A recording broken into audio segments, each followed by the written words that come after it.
Meu nome é Thiago Sena de Oliveira, sou do terceiro A de Agropecuária. Estou aqui para dar minha opinião sobre a Revolução Cubana, né? A instalação do comunismo. Bom, esse trabalho aqui, né, eu já tinha feito com o Claudemir, o Gabriel, né, dos Santos, eu, né, e o Alisson, nós tínhamos feitos, né, professora Agna Coelho, e estou aqui não para explicar esses temas aqui. Vamos já pular para cá, né? Eu vou explicar meu ponto de vista da Revolução Cubana explicando os dados, né? Porque, né, não tem como dar só minha opinião. Então, antes de eu pegar e dar minha opinião, vamos ver os dados, né?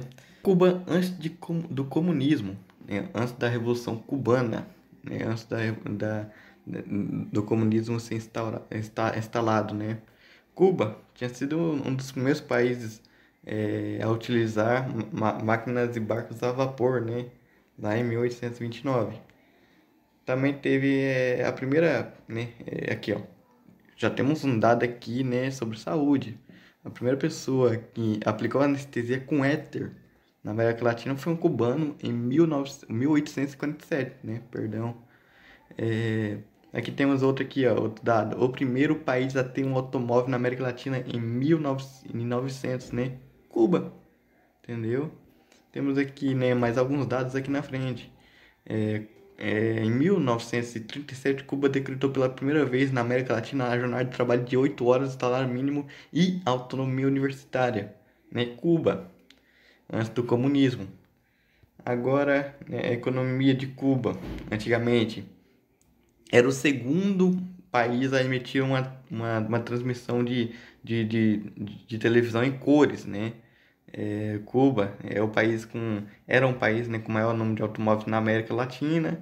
O país tinha o terceiro melhor PIB per capita entre os países latino-americanos. Depois da Revolução Cubana, o ranking de Cuba, por exemplo, mundialmente falando, ficou aqui, ó, em 62º, né? No mundo, então caiu bastante, certo? Seu PIB em 2018 foi de exatamente 100 milhões, né? Um pouco mais de 100 milhões de dólares, certo? Isso Cuba, né? Hoje em dia. Como pode ver aqui na foto, né? Se eu não me engano, essa foto é de 2018 ou 2019. Vendo aqui, ó, né? O modelo das casas, esses carros aqui, você pode ver que, né? Tem uma amostra, né? Do que é Cuba hoje em dia. Outra coisa que eu quero falar aqui depois, né? Tudo isso, né, era na sombra dos Estados Unidos, certo? Cuba era um grande país, só que na sombra dos Estados Unidos, né?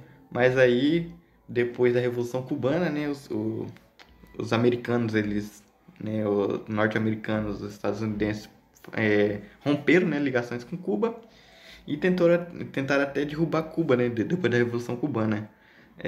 Aí Cuba, né, se aliou à União Soviética, certo? Mas isso aqui eu só tô querendo dizer mesmo que Cuba, né, era na sombra dos Estados Unidos, certo?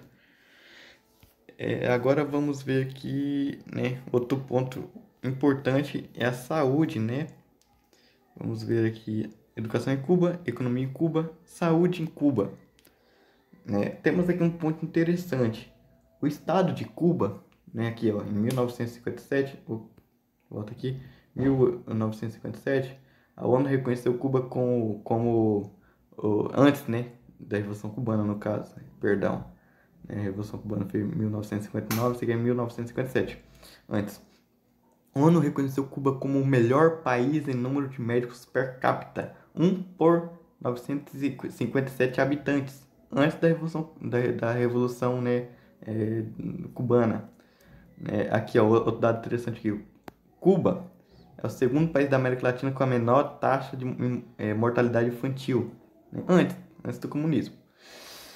Aí aqui, depois, vamos ver aqui um relato, né?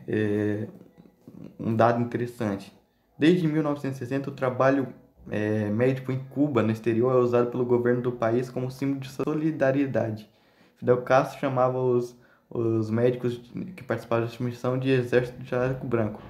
Ou seja, eu admito que Cuba, né, tem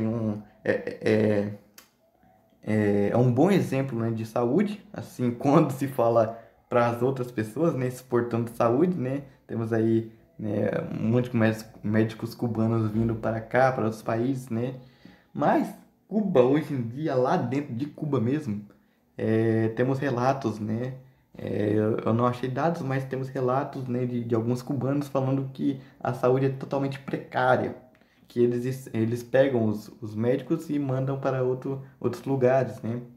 E aí fica à mercê ali a população. Temos aqui um relato aqui, ó, de nada menos, nada mais do diretor-geral da Organização Mundial de Saúde, OMS. Ele fala o seguinte: ninguém deveria escolher entre comprar comida ou medicação. Ninguém deve escolher entre a pobreza e a saúde. Esse aqui relatando sobre a economia de Cuba hoje em dia, né? Se compra comida ou medicação. Então, a seguinte conclusão aqui, temos aqui as referências, né? Minha seguinte conclusão é que é o seguinte, foi importante a Revolução Cubana? Foi. Só que, né, o comunismo é e sempre foi um sistema inútil, certo? Porque, né, o que estão fazendo com Cuba hoje em dia não é uma coisa boa. Né, perderam, né, depois da Revolução Cubana, perderam a ligação com os Estados Unidos, que estavam virando uma grande potência, né, Cuba. Mas aí perderam, né, essa aliança forte, né? E aqui, ó, vocês podem ver aqui, ó, interessante. Esse aqui é Cuba, né? A foto de Cuba lá antigamente, antes da Revolução Cubana, né? Era, nossa, esse aqui era um modelo de país, cara. Mas é hoje em dia, ó, depois da Revolução Cubana, hoje em dia, entendeu? Então, dá pra ver a grande diferença, né? Antes e depois, né? O país não se desenvolve direito mais. Então, é isso aí que eu queria explicar e, né? Eu dei dados aqui, né? Antes de dar minha sincera opinião. E é isso. Valeu. Obrigado aí pela atenção.